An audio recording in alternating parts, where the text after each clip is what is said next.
Hey, today we're going to talk more about sourdough. This time we're going to be specific, talking about the starter itself and what we can do to guarantee we're never without starter in our home. Sometimes life gets busy, things happen, and we ruin our starter. Well, we are going to make a backup that will be shelf stable, and you won't have to worry about losing your starter and having to go order more or beg a neighbor or whatever. If you're new around here, my name is Jill, and around here we do things on a budget. We do it with lots of creativity, and we do it without worrying about the Joneses. We're not keeping up with anybody.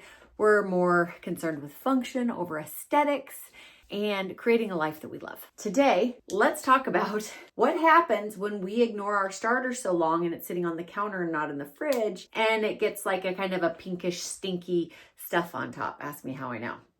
I have canisters that I keep out on my counter.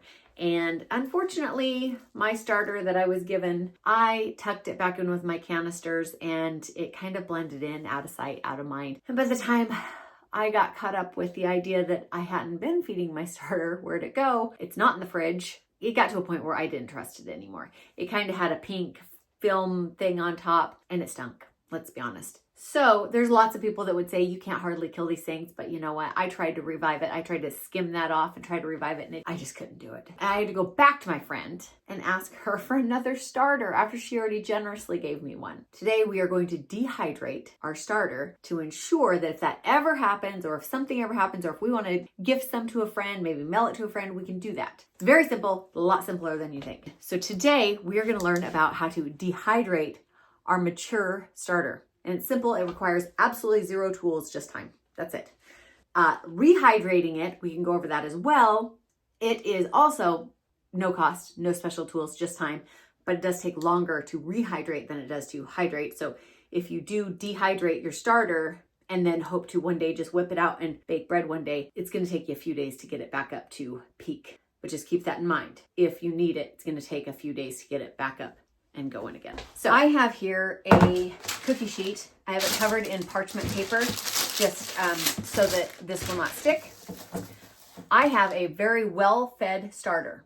It is nice and bubbly. I fed it about 2 hours ago and it is very much alive and active. And that's the stage we want it at to do this. It has doubled in size. If you notice where my rubber band was, it was about here, and now the bubbles are up to there. That's another way to indicate that we know that it is an active starter. So what I'm going to do is I'm just going to pour it out and smooth it out. Look at that. It's nice and stringy. Not stringy. What is it? I don't know. Thick? What do you call that? It holds together. And I want to make this just about as thin as I possibly can because the goal is to dry it out naturally, just air dry. So I don't want anything thick.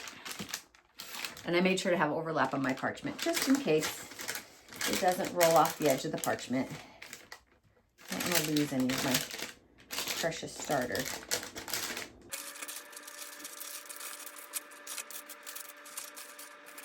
All right, that's it. I could do a couple different things right now. I could just set this right here in a nice warm area. Some ideas are, if you can safely put it in your oven with the light on, it'll remain a good temperature in there. You don't have to worry about, moisture or anything getting on it, and it will dry out in about 24 hours. But if you think that you're gonna need your oven, then you don't wanna do that because you certainly do not want to start preheating your oven and forget about this stuff. So you can just set it on the counter as is and just let it dry. Or if you're worried about something, if you maybe be battling flies during the fall season, whenever you decide to do this, what I'm going to do is I'm just going to cover it with a second piece of parchment so that nothing can get on it. And then I'm going to set it out. And in about 24 hours, I'm going to check it. And if it is completely crispy, not a single piece on it that is soft, then we're going to go from there. But I want it to be the thickest part needs to be completely dried out.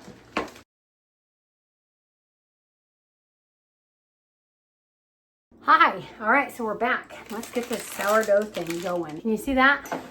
All right, so it has been a bit over 24 hours. I'm going to separate all of this. Uh-oh. See that right there? That's a problem.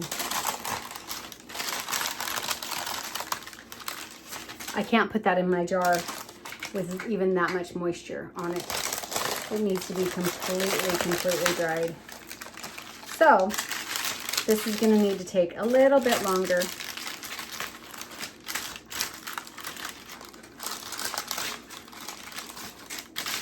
Okay, so here's some wet pieces. I'm going to put those out here. The pieces that are crispity dry, here's what we can do. You can either just put them in here. Kind of reminds me of fish food, you know, when you go to feed your fish.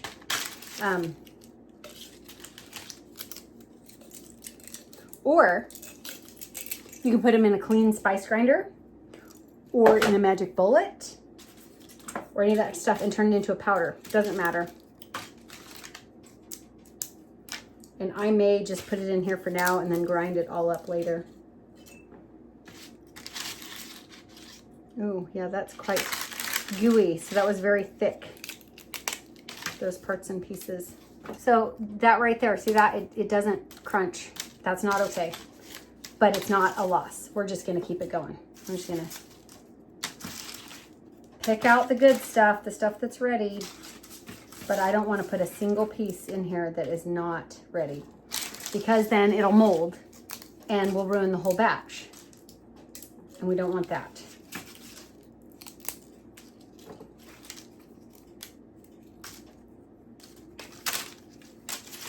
So it's just the thicker pieces. We just need a little more time, and that's okay. That's okay. Okay. I'm gonna leave these out a little longer. I'm even gonna leave the lid off of this, just in case. Okay, day 2, and it still looks like a little more yellow than the rest, but it's crispy. So I'm just gonna go ahead and throw it in the jar.